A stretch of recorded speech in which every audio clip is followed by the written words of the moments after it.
I don't know what I did to get so goddamn lucky to land the wife that I did, but I'm what the literati have often referred to as a lucky son of a bitch. But I can tell you that I intend to keep this sweet gig that I found myself, and one of the ways I do it is by indulging in romanticism. I'm a sap. My whole life I've been a romantic. I used to be made fun of in school, and I learned later that it was because the people making fun of me were not getting any. I knew, even in school, you know. Oh, were you guys kissing in the hallway? Yes. That's because I can't get a blowjob in the hallway. How's football going, bro? That's what's up.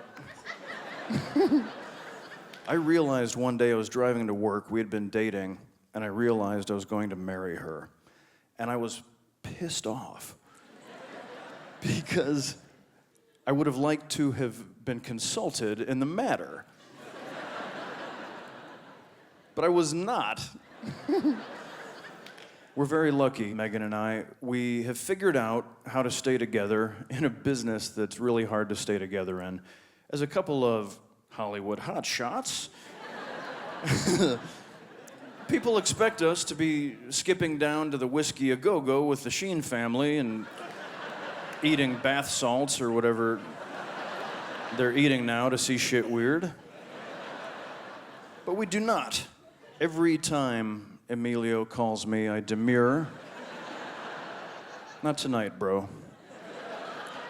You guys have fun. We stay home. We're boring. That's a key. It really is. We're homebodies. We love to stay in and read books and play cards and do puzzles. We watch HGTV. We do a shitload of cocaine, and then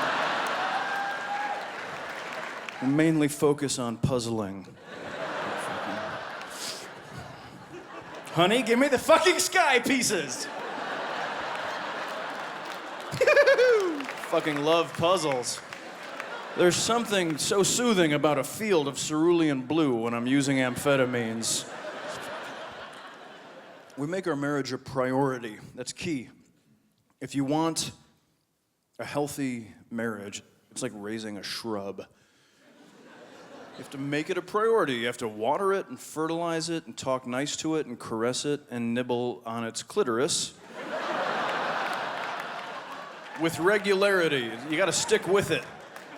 That's a horticulture term. I don't know if we have a lot of green thumbs in the house tonight, but look it up. In our business, one of the things that can kill a relationship is success.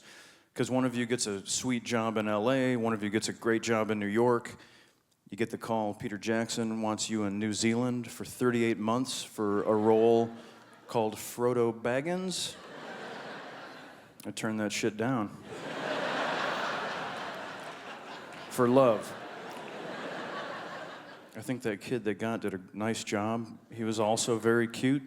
I did, however, get to read for Gimli the Dwarf. I'm still trying to ferret the compliment out of that situation. My wife turned 50 a few years ago, which is a big birthday in a society that bases a lot of systems on the number 100. And I said, honey, this is a big birthday. Do you want something special, a bauble of some sort? And she said, no, just make me one of your cards. By the way, if you're in a relationship, make your significant other a fucking card, please. I always make cards for Megan. I make her lots of gifts as well. Every time I'm doing it around my friends or coworkers, they always say the same thing. Oh, thanks a lot, man. You make us look so bad.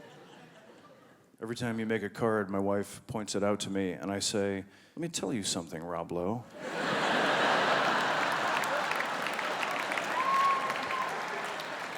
I'm gonna tell you right to your face, you turn those bluegills on anybody, and you don't have to do shit. Please just keep looking at me.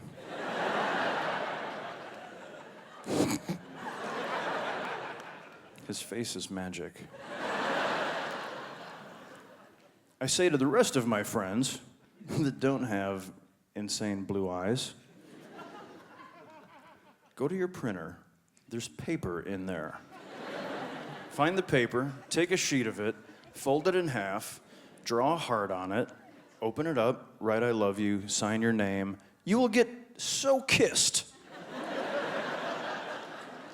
You will be kissed so much more voluptuously than from any bullshit you can buy at the mall.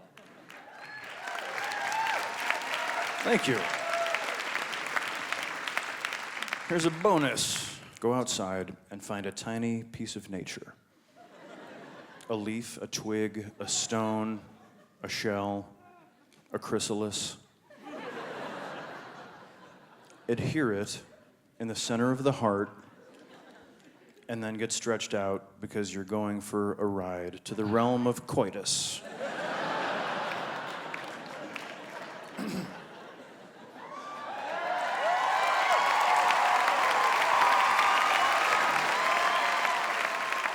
So she said, make me one of your cards, do one of your funny dances.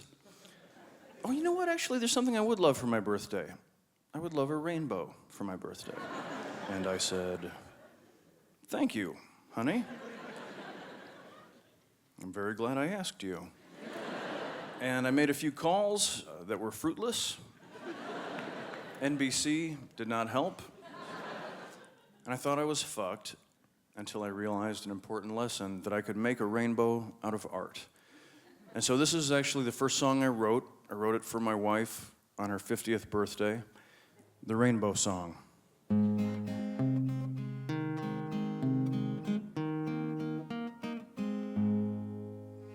You read me my rights when you arrested me. You put me on trial and gave me life.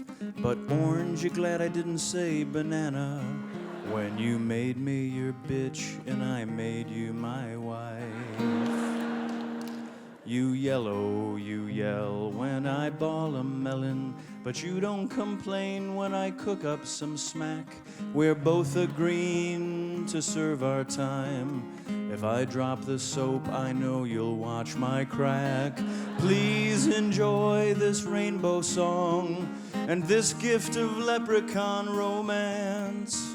Please enjoy as part of this well-balanced breakfast the lucky charms you will find in my pants.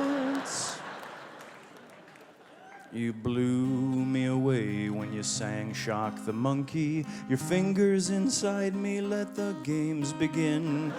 Indigo is a tough one to pun with, but when we're apart, it's the mood that I'm in. We get along so well, we could never be compared to Jesus of Nazareth and Pontius Pilate. But if you'll endure the slight of calling me sir, I'll be Peppermint Patty to your Violet. Please let this song be your rainbow. I've got my Cialis, so I shall not fail. Please don't deny my advances, for tonight you're going to take it in the pail. That's the butt. That's what you thought.